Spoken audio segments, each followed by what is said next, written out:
I am Ardelia Voss. I was born to be the queen of a billion-dollar empire. I was a child genius who could read stock markets before most kids could read comic books.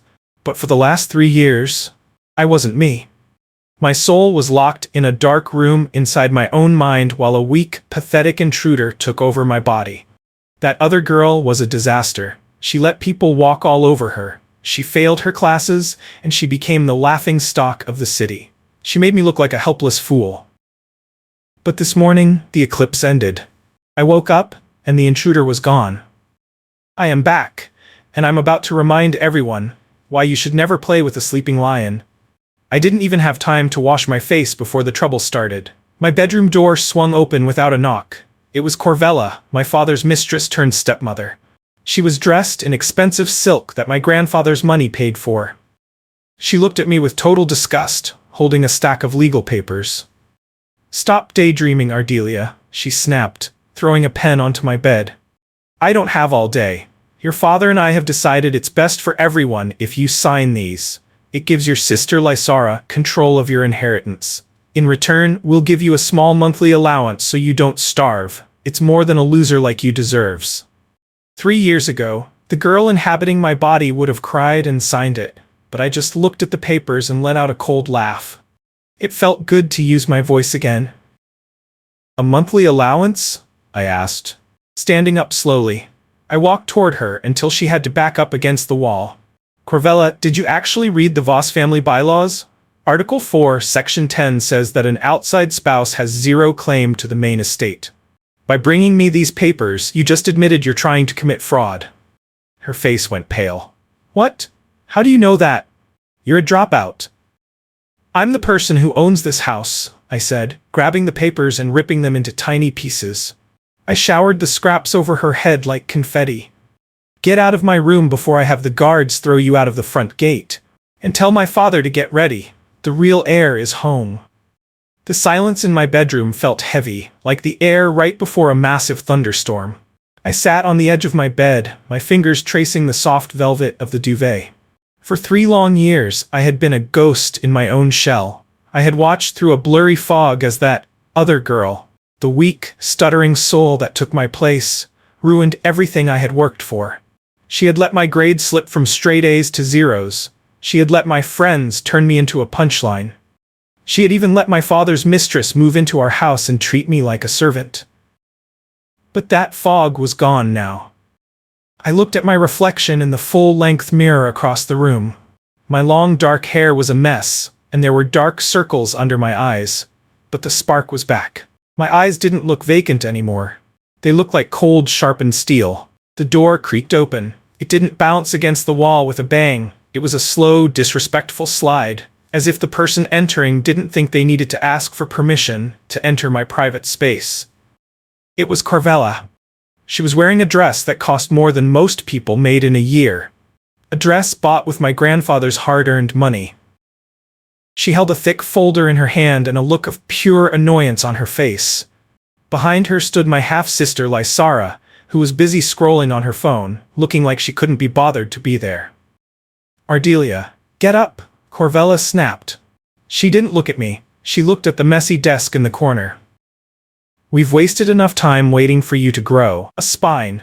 Your father and I have a lot to do today, and we need this finished now." I didn't move. I didn't tremble. I just sat there, watching her. In the past 3 years, the other Ardelia would have jumped up and apologized for existing. I stayed perfectly still. "Did you hear me?" Corvella asked, finally turning her gaze toward me. She paused. She noticed something was different. Her eyes narrowed as she tried to figure out why I wasn't flinching. "Why are you looking at me like that? You look like you've seen a ghost." "Maybe I have," I said. My voice was raspy from disuse, but it was steady. "Or maybe the ghost finally left." Corvella scoffed and walked over, slamming the folder down on my lap. "I don't have time for your weird riddles. These are the legal transfer documents for the Voss estate. Since you've proven that you can't handle the pressure of being an heir, given your pathetic grades and the fact that you spend all your time crying, your father is doing the smart thing. He's making Lysara the primary beneficiary." Lysara looked up from her phone then, a mean smirk playing on her lips. "Don't be dramatic, Ardelia. Mom is even being nice enough to give you a monthly allowance. $30,000 a month. That's plenty for someone who does nothing but stare at walls all day. You should be thanking us." I looked down at the papers. They were official. My father, Halvorin, had clearly spent a lot of money on lawyers to find a way around my grandfather's will. My grandfather had left everything to me because he knew I had the Voss spark. He knew I was a predator in the business world, even as a child. He didn't trust my father, who was better at spending money than making it. I flipped through the pages. It was a total surrender. If I signed this, I would lose my voting rights in the company, my seat on the board, and my ownership of the family mansion. I would basically be a guest in my own life. "Sign the last page," Corvella ordered, handing me a gold-plated pen. "And don't mess up the signature. This has to be filed by noon." I took the pen. It felt heavy in my hand. Corvella and Lysara both leaned in, their faces filled with greed. They thought this was the end. They thought they had finally defeated the helpless Ardelia. I looked at the signature line, and then I looked at Corvella. "You know," I said softly, "my grandfather always told me that the most important part of a contract isn't what is written on the pages. It's the intent behind it." "What are you talking about?" Corvella hissed. "Just sign it." I smiled. It wasn't a nice smile. It was the kind of smile a shark gives before it bites. I reached into my bedside drawer and pulled out my smartphone. I hit the stop button on the voice recorder app that I had turned on the second I heard them in the hallway. "I just recorded you admitting that you're forcing me to sign these documents under duress," I said. "And more importantly, I noticed something on page 12 that your expensive lawyers missed." Corvella reached for the phone, but I pulled it back. The Voss family bylaws, written by my grandfather, state very clearly in Article 4 that any transfer of primary inheritance must be witnessed by a member of the board of directors and a medical professional to ensure the heir is of sound mind, I explained. I stood up, taller than both of them now.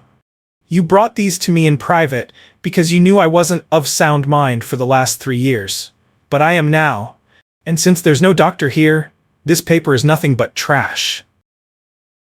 Before they could react, I took the folder. I didn't just rip it, I shredded it. I used all the strength in my arms to tear the thick stack of papers into tiny, jagged pieces. I grabbed the gold pen and snapped it in half, the black ink leaking out and staining the white scraps of paper. I threw the mess into the air. It rained down on Corvella's expensive hair and Lysara's designer shoes. "What did you do?" Lysara screamed, jumping back. "That was the only copy." "I'm sure you have more," I said, stepping closer to Corvella. She actually took a step back, her eyes wide with shock. "But listen to me very carefully. You will never bring another contract into this room. You will never speak to me like a servant again. And you will tell my father that if he wants to see me, he can come here himself and apologize for letting his mistress play lawyer in my house." "Your house?" Corvella gasped, her voice trembling with rage. "This is Halvorin's house. I am his wife."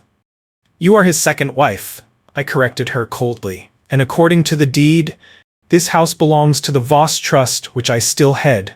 Technically, I could have you evicted by dinner time. Would you like to test me?" Corvella looked like she was about to explode, but she also looked terrified. She had spent 3 years bullying a girl who wouldn't fight back.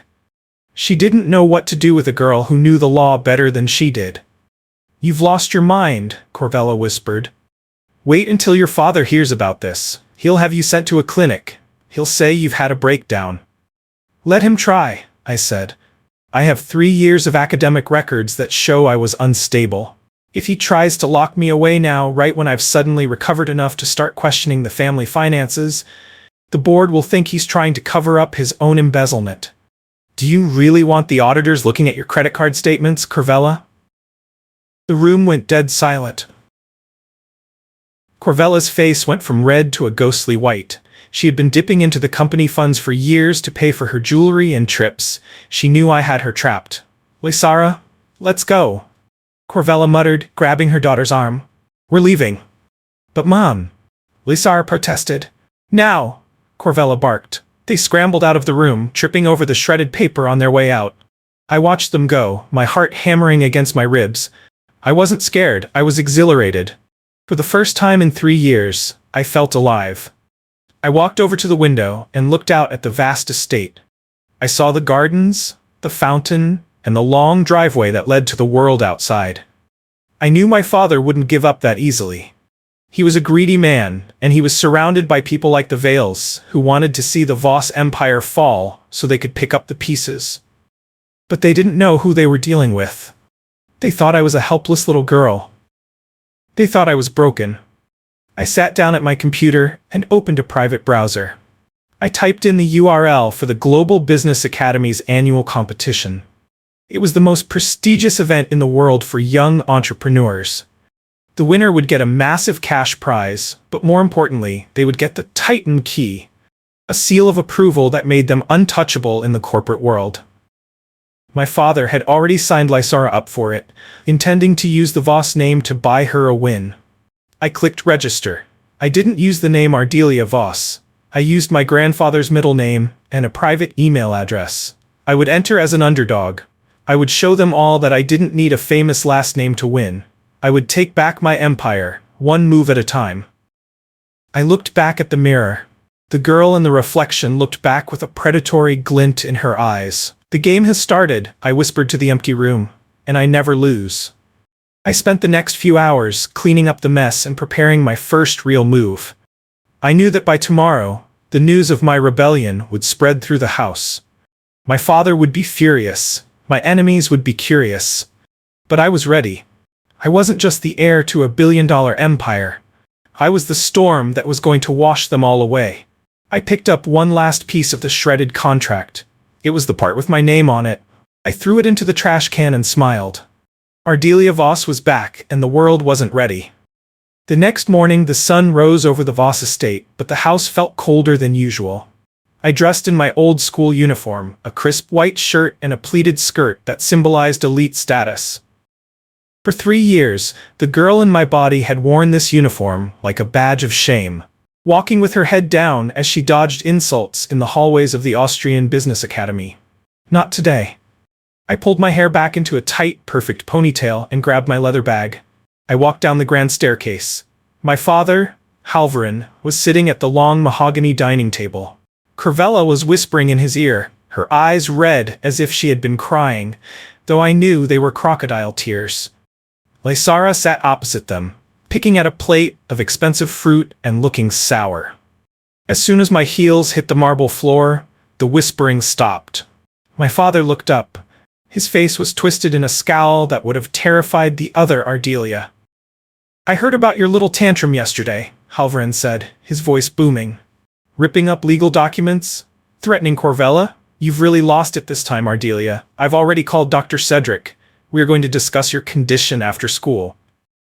I didn't stop walking. I headed straight for the sideboard and poured myself a cup of black coffee. "Dr. Cedric is a busy man, Father. I wouldn't waste his time.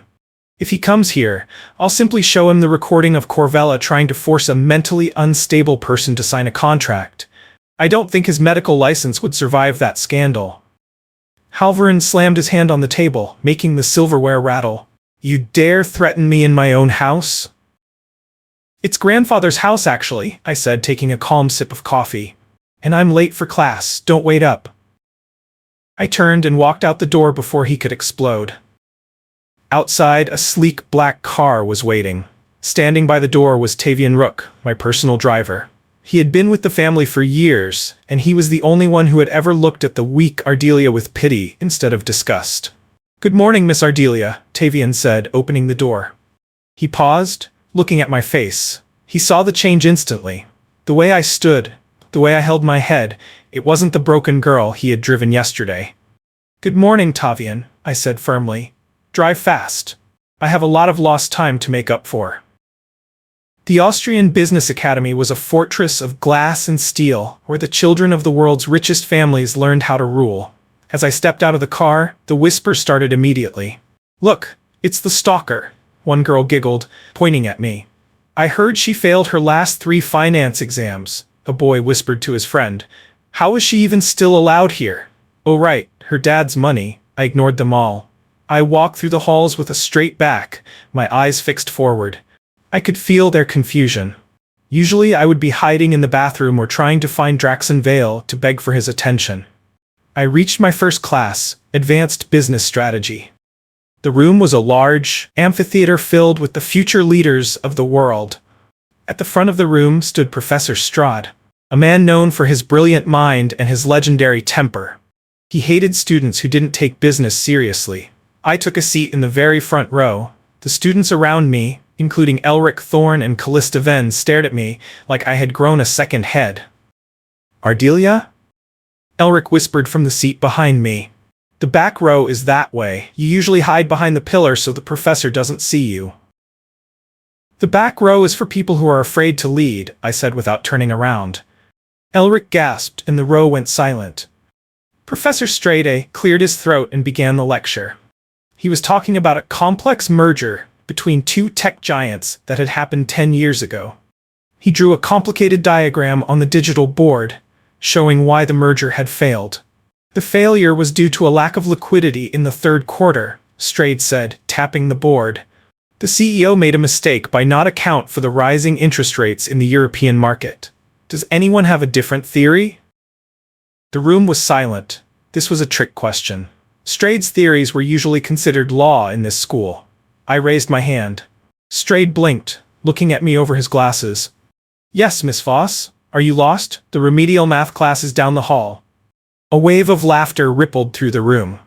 Lysara, who had just walked in and sat near the middle, laughed the loudest. "Actually, Professor," I said, my voice projecting clearly to the back of the room, "the liquidity wasn't the issue.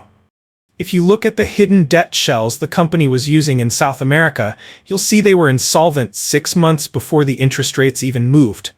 The CEO didn't make a mistake. He committed fraud to drive up the stock price before the merger. The merger didn't fail because of the market. It failed because the foundations were built on lies." The laughter died instantly. Professor Strahd froze. He looked at the board, then back at me. He began scrolling through his tablet, his brow furrowing. "Those South American filings were never made public," Strahd whispered, almost to himself. "How did you find that?" "I read the footnotes in the 14K reports from that year," I said simply. While everyone else was looking at the highlights, I was looking at the fine print. The silence was deafening. Strahd looked at me for a long time, his expression shifting from annoyance to genuine shock. "That is correct, Miss Voss. In fact, that is a level of analysis I haven't seen in this room in years." I could feel Lysara's eyes burning into the back of my neck. I could feel the students' confusion turning into a weird kind of respect. But I wasn't done. After class, the students crowded the hallways. I was heading to the library when a tall, handsome boy blocked my path. It was Draxon Vale. He was the golden boy of the academy, the heir to the Vale fortune, and the boy the other, Ardelia, had been obsessed with for 3 years. He had spent those 3 years mocking me and using my family's influence to help his own father's business. "Ardelia?" Draxon said, leaning against a locker with a smug grin. "I heard you had a little outburst in class, trying to get my attention again. It's a bit pathetic, don't you think? Just because you memorized a few footnotes doesn't mean I'm going to take you to the spring gala." In the past, I would have blushed and stumbled over my words. I would have apologized for being smart. I looked Draxon up and down, as if I were looking at a piece of gum stuck to the bottom of my shoe. "Draxon," I said, my voice cold, "you have a smudge on your tie and a much bigger problem in your father's logistics department. If I were you, I'd stop worrying about who I'm going to the gala with and start worrying about the fact that your family's shipping stock just dropped 4 points because of a rumor I started 10 minutes ago." Draxon's grin vanished. "What? What rumor?" "The one about the Voss Group pulling all our shipping contracts from Vale Logistics," I said, leaning in close. "I'm the heir, remember? My father might be slow, but I'm very fast. If you ever speak to me again without being invited, I'll make sure those 4 points turn into 40. I walked right past him, leaving him standing there with his mouth open. People were staring. People were whispering. But for the first time, they weren't laughing at me. They were afraid of me. I spent the rest of the day in the library, ignoring the stares. I had a lot of work to do. I needed to finalize my entry for the global business competition. I knew that my performance in class was just the beginning. To truly take back my empire, I needed to win on a stage where my father couldn't touch me. As I worked, I felt a shadow fall over my table. I looked up. It was Tavian, my driver. He looked worried. "Miss Ardelia," he whispered, "your father just found out about the Vale shipping rumor. He's at the school. He's in the dean's office right now, and he looks like he's going to burn the building down." I closed my laptop and tucked it into my bag. I didn't feel scared. I felt a surge of adrenaline. "Good," I said, standing up. I was getting bored. "Let's go see what the head of the house has to say for himself." I walked toward the dean's office, my heels clicking loudly on the floor. The helpless Ardelia was dead. The real Ardelia was just getting started. The hallway outside the dean's office was crowded with students who were suddenly very interested in their lockers. I knew why. My father's voice was so loud it was vibrating the frosted glass of the office door. I didn't hesitate. I pushed the door open and walked in like I owned the building, which, technically, my family's foundation did. My father, Halvarin, was standing over Dean Miller's desk, his face a shade of purple I had never seen before. Professor Strayed was sitting in the corner, looking calm but curious. "There she is!" Halvarin bellowed, pointing a shaking finger at me. "Ardelia, what on earth is wrong with you? I just got a frantic call from Chairman Vale.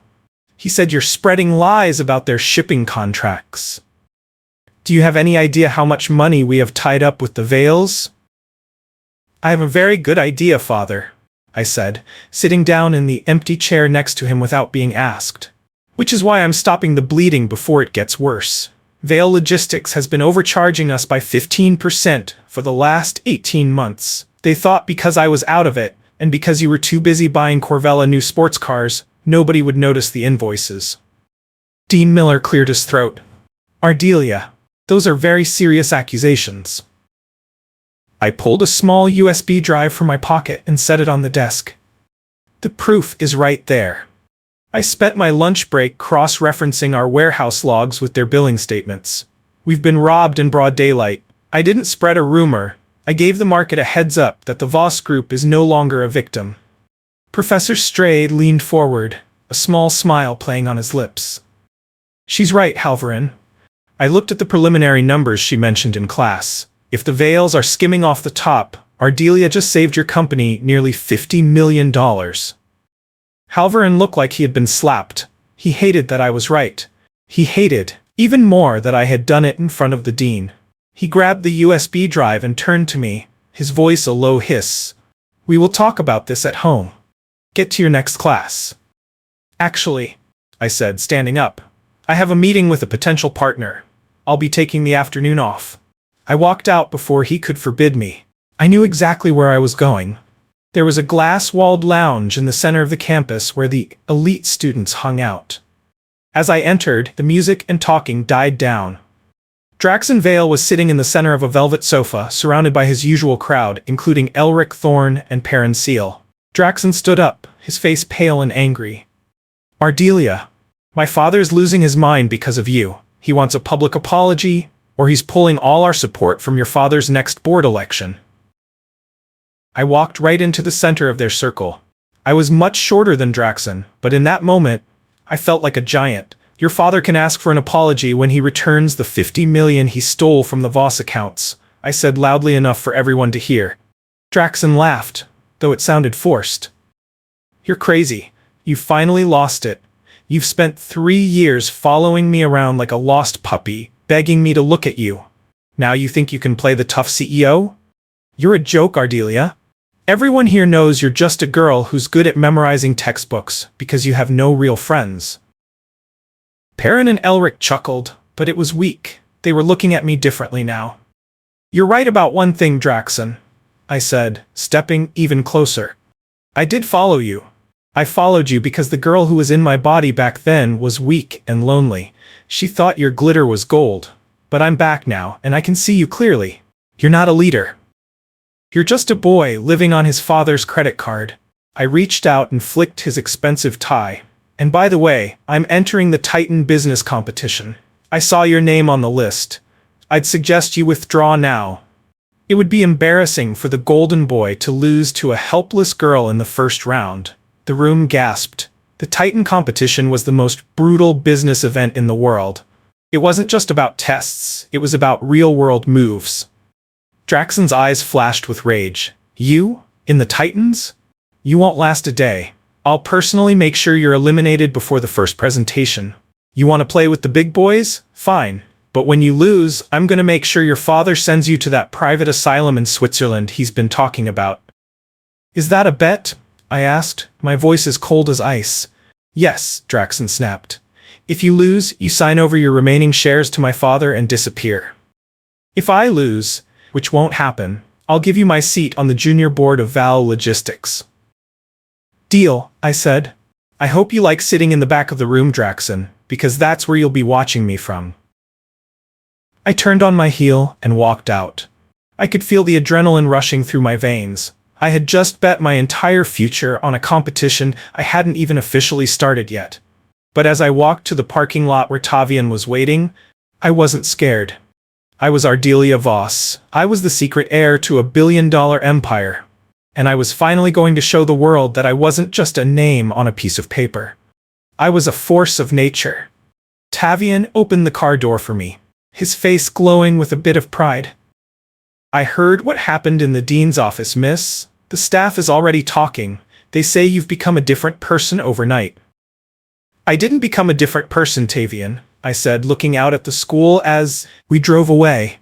I just stopped pretending to be someone I'm not. Take me to the city library. I need to study the market trends for the last 3 years. If I'm going to destroy the Veils, I need to know every mistake they've made while I was sleeping. As the car sped away, I looked at my phone. I had a message from an unknown number. It read, "Interesting move today, Ardelia. Let's see if you can keep it up. S." I stared at the screen. Who was S? Professor Strayed? Or someone else? I didn't know.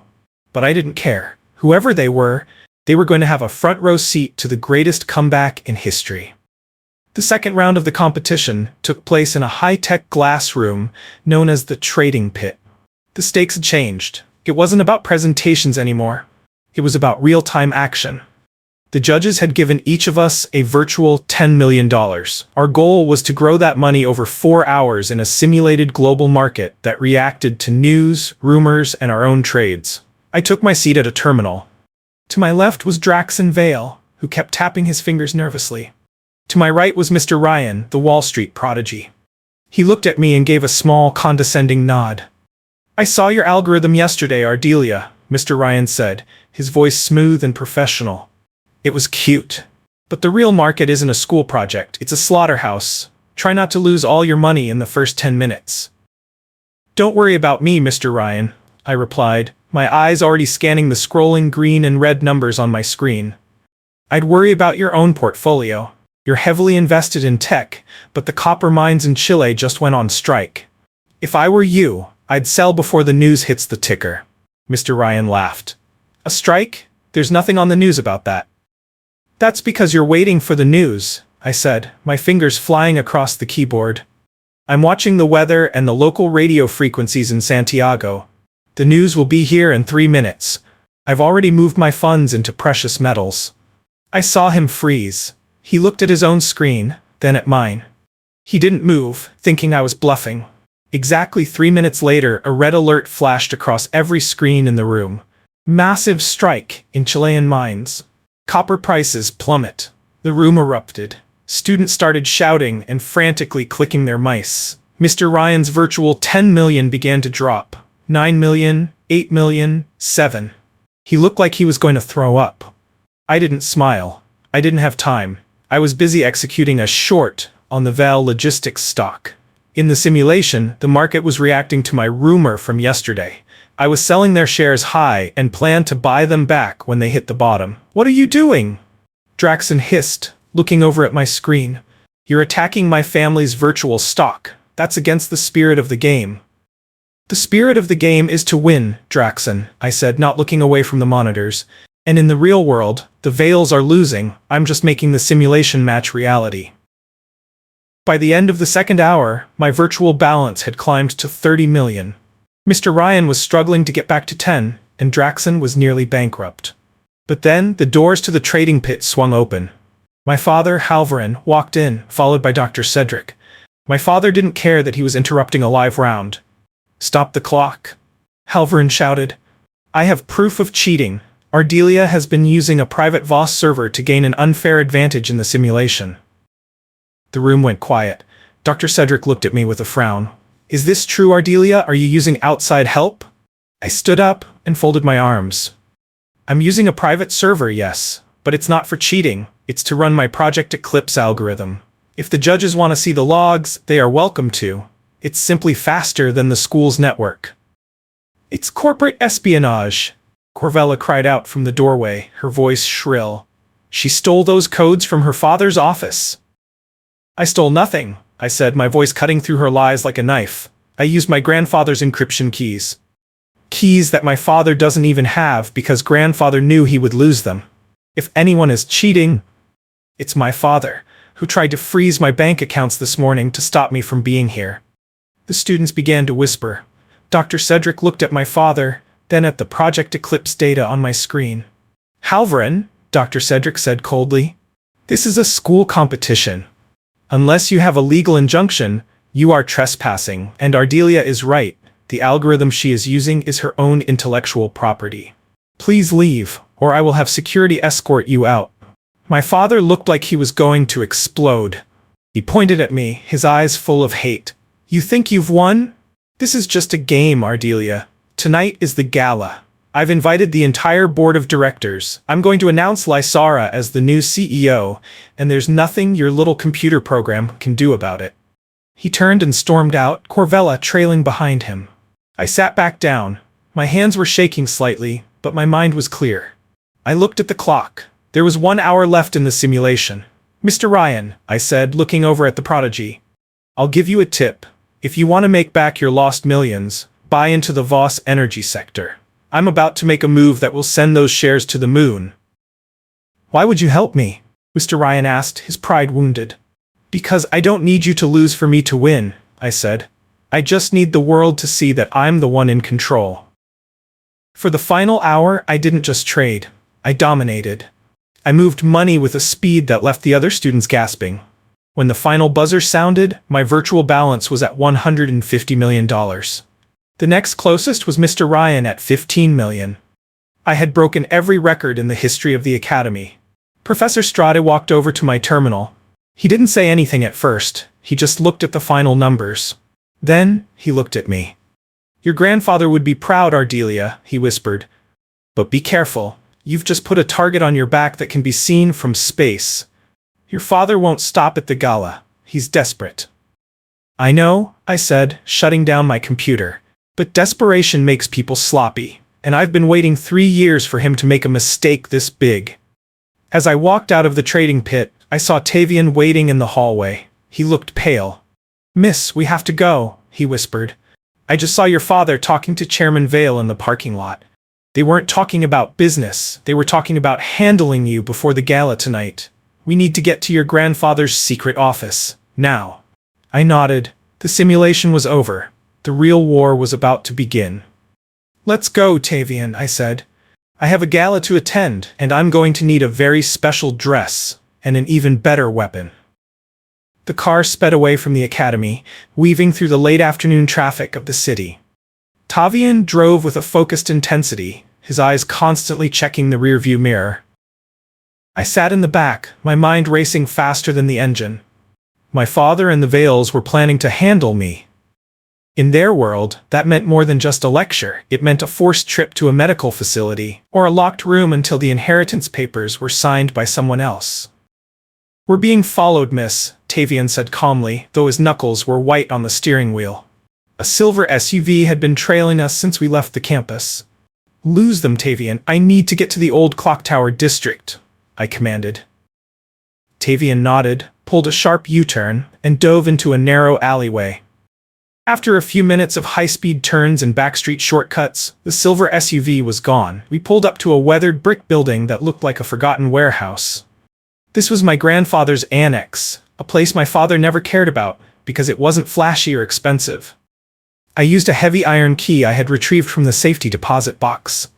Inside, the air smelled of old paper and expensive cigars. I walked straight to a bookshelf in the back and pulled a specific leather-bound volume on maritime law.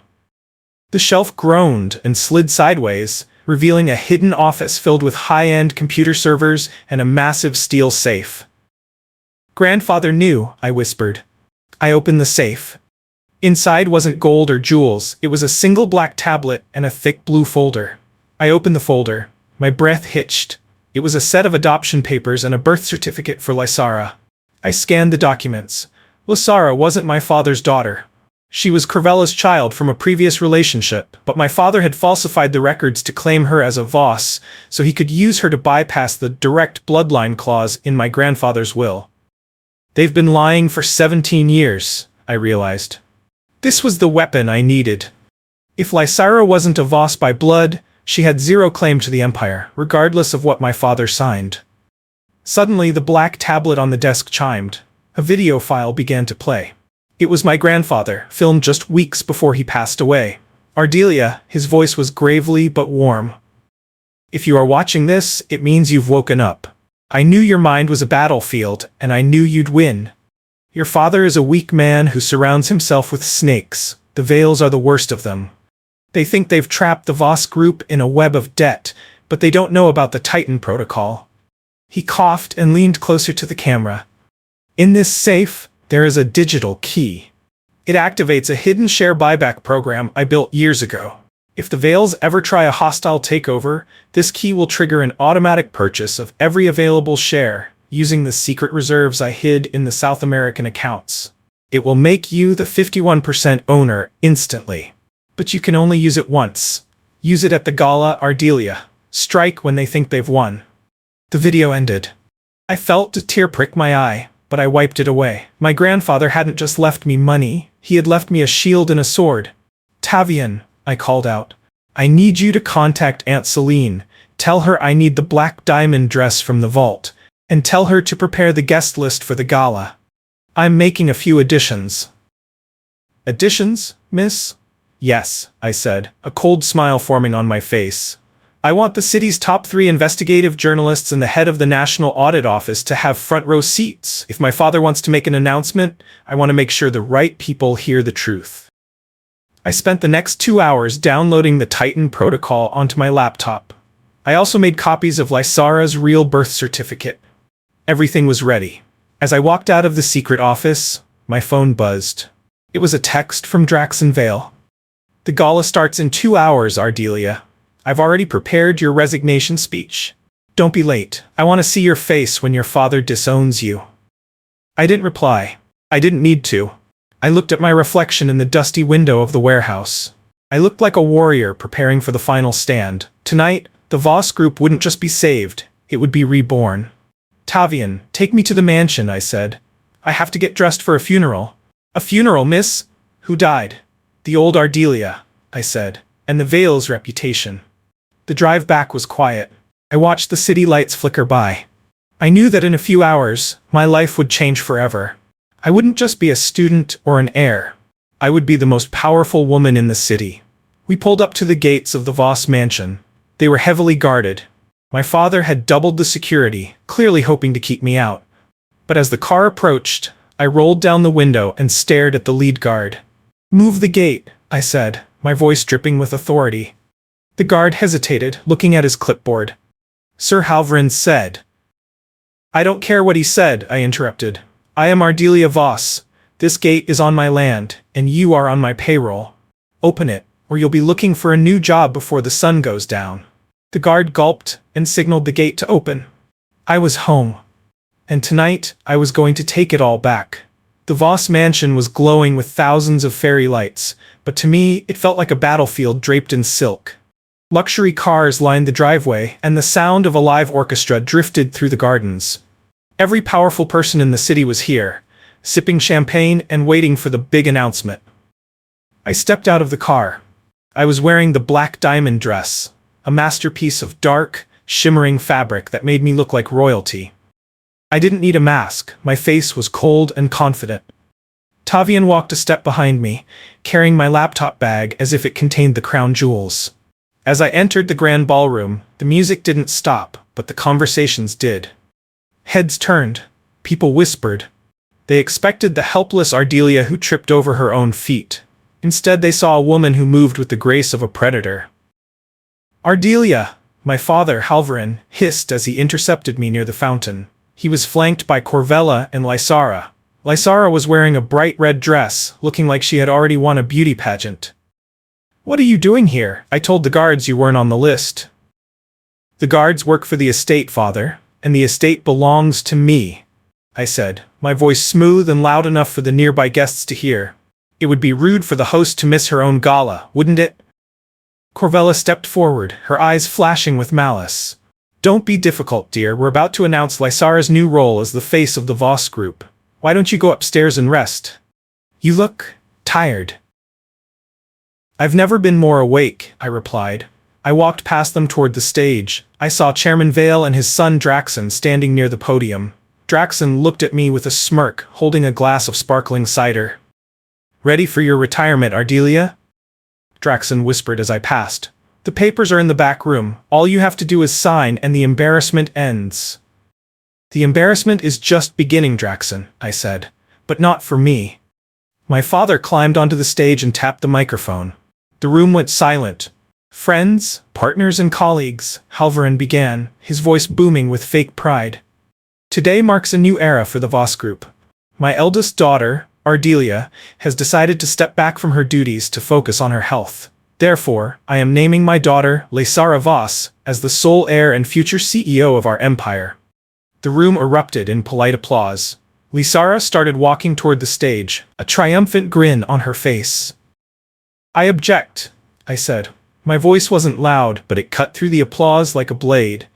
I walked up the stairs and onto the stage. My father tried to block me, but I stepped around him and took the microphone. I object because a person cannot inherit a family legacy if they aren't part of the family, I said, looking out at the crowd.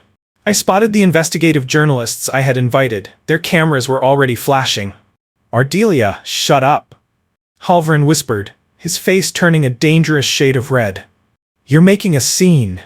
No, father, I'm making a correction, I said. I signaled to Tavian, who plugged my laptop into the ballroom's massive projector screen. This, I said, pointing to the screen as a document appeared, is the birth certificate my father filed 17 years ago, and this is the real one from a private clinic in France. Lysara is Corvella's daughter, but she is not a Voss. My father falsified legal documents to steal my grandfather's trust. The room gasped.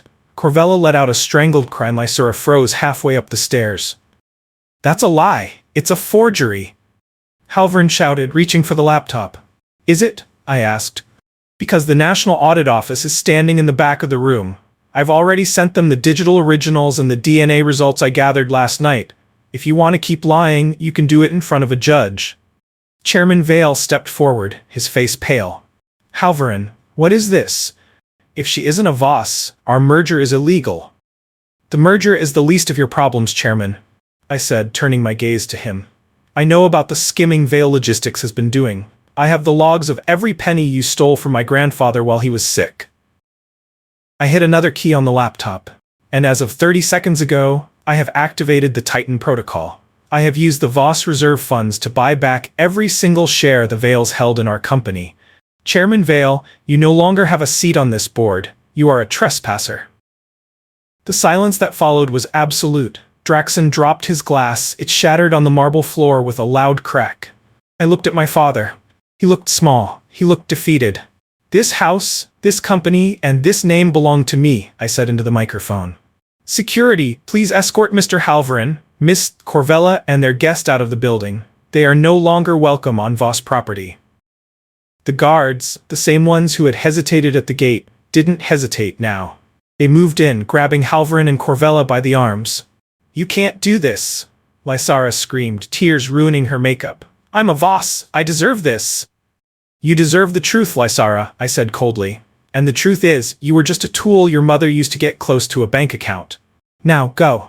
As they were led away in front of the most powerful people in the city, I turned back to the audience. I saw Dr. Cedric and Professor Strayed in the front row. Strayed was nodding slowly, a look of pure respect on his face. Now, I said, my voice calm and steady, the real gala begins. Let's talk about the future of the Voss Empire. I walked off the stage, my head held high. The 3 years of darkness were over. The girl who was helpless was gone forever.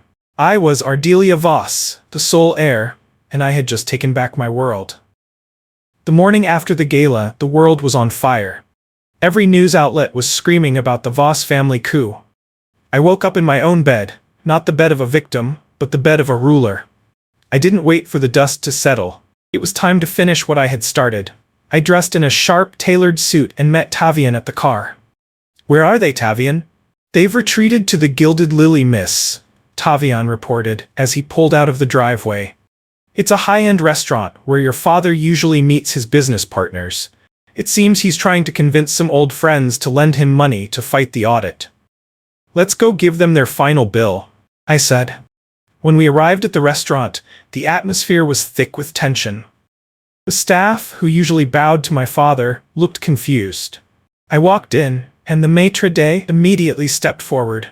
"Miss Voss, your father is in the private dining room, but he said a lot of things yesterday that turned out to be lies," I interrupted, walking past him. "I'll take it from here." I pushed open the heavy oak doors of the private room. My father was sitting at a table filled with expensive appetizers and vintage wine. Beside him were Corvella and Lysara, both looking exhausted and desperate. They were sitting with Zefric Knoll and Varric Dane, 2 minor investors who had always followed my father's lead. "Halvarin, we just can't do it," Varric was saying as I entered. "If the National Audit Office is involved, our money is at risk." "Ardelia," my father barked, standing up so fast he knocked over his wine glass. The red liquid bled into the white tablecloth. "You've done enough damage. Get out of here before I call the police." "The police are already busy looking at your tax returns, father," I said, pulling out a chair and sitting at the head of the table. I looked at the 2 investors. "Gentlemen, I'd suggest you leave, unless you want to be part of the criminal investigation into Halvarin's shell companies."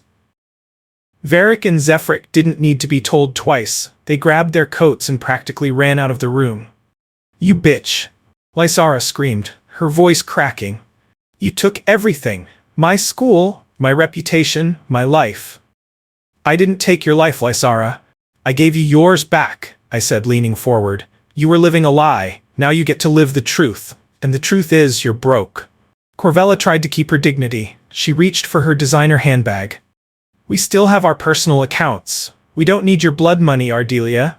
We'll move to the city apartment and—" "Actually," I said, sliding a tablet across the table, "I froze those accounts an hour ago. Since the money in them was funneled from the Voss Trust through illegal transfers, they are now under litigation hold. And as for the city apartment, that's owned by the company. The locks were changed at 9 a.m. Corvella's hand froze. She looked at the tablet, her eyes wide with horror. You left us with nothing?" "I left you exactly what you brought into this family," I said. "Nothing." My father grabbed a steak knife from the table, his eyes wild. "I am your father. You owe me." I didn't blink. Tavian stepped forward, his hand resting on his belt, but I held up a hand to stop him. I looked my father right in the eye. "You owe me," I said, my voice as cold as a mountain stream. "You owe me for the 3 years you let those people bully me. You owe me for the way you treated my mother's memory, and you owe me for trying to steal a legacy you didn't build." I reached into my pocket and pulled out 3 bus tickets. I tossed them onto the table. "The bill for this lunch has already been declined," I said, standing up. "I've instructed the restaurant to hold your jewelry as collateral for the wine you've already opened. Those bus tickets will take you to your Aunt Celine's house in the countryside. She has a small farm. I'm sure they need help in the stables." "I won't go," Halvarin screamed. "Then go to jail," I replied. "The choice is yours. But if you are still in this city by sunset, I will hand over the evidence of your insurance fraud to the district attorney." The silence in the room was broken only by Lysara's quiet sobbing. The powerful Halvarin Voss looked like a broken old man. Corvella looked like a ghost. I walked toward the door, then stopped and looked back. "Oh, and father? Don't worry about the tip. I've already paid the waiters. I know what it's like to work for someone who doesn't appreciate you." I walked out of the restaurant and into the bright afternoon sun. The air felt clean. The weight that had been on my chest for 3 years was finally gone. I got into the car, and Tavian looked at me through the mirror. "Where to, miss?" "To the Voss headquarters," I said, a small, genuine smile forming on my lips. "I have a board meeting to lead, and I think it's time we started hiring people who actually know how to work." As we drove away, I saw the restaurant manager leading my father and his family out the back door. They weren't the Vale's equals anymore. They weren't even my rivals. They were just people I used to know. The glass skyscraper of the Voss headquarters towered over the city like a giant of steel. For 3 years, the other Ardelia had been too afraid to even enter the lobby. Today, the automatic doors slid open for me as if they were bowing. I walked through the marble hall, my heels clicking with a rhythm that sounded like a countdown to a new era. When I reached the top floor, the boardroom was already packed. The directors, including Dr. Cedric and Professor Strayed, were seated around the long obsidian table. In the center sat an empty chair, the CEO's chair.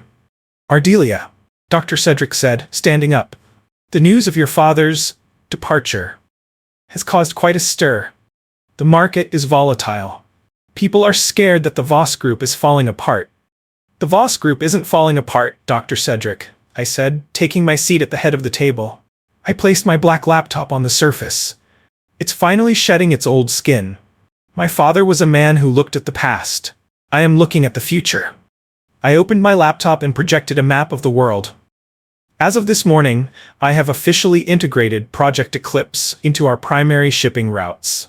We have already signed contracts with 12 local distributors who were previously bullied by the Vales.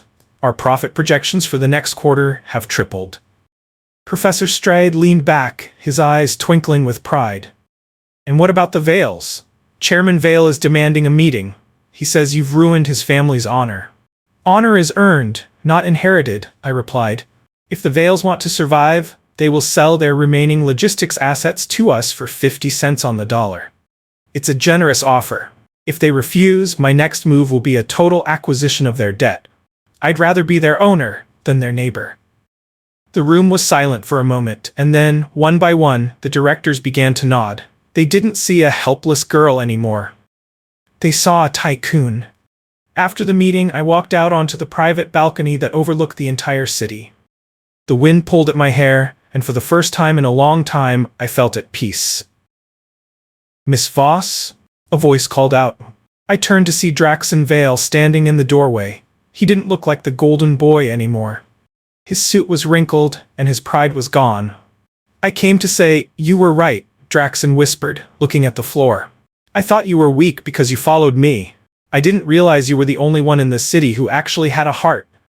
My father is ruined. I have nothing." I looked at him, and I didn't feel anger. I didn't even feel revenge anymore. I felt nothing at all. "You have a choice, Draxon," I said. "You can spend the rest of your life blaming me for your family's mistakes, or you can go out and build something of your own. But don't ever come to my office again unless you have a business proposal that is worth my time." Draxon nodded slowly and turned to leave. He knew the door to our past was closed forever. Tavian walked onto the balcony, holding 2 cups of coffee.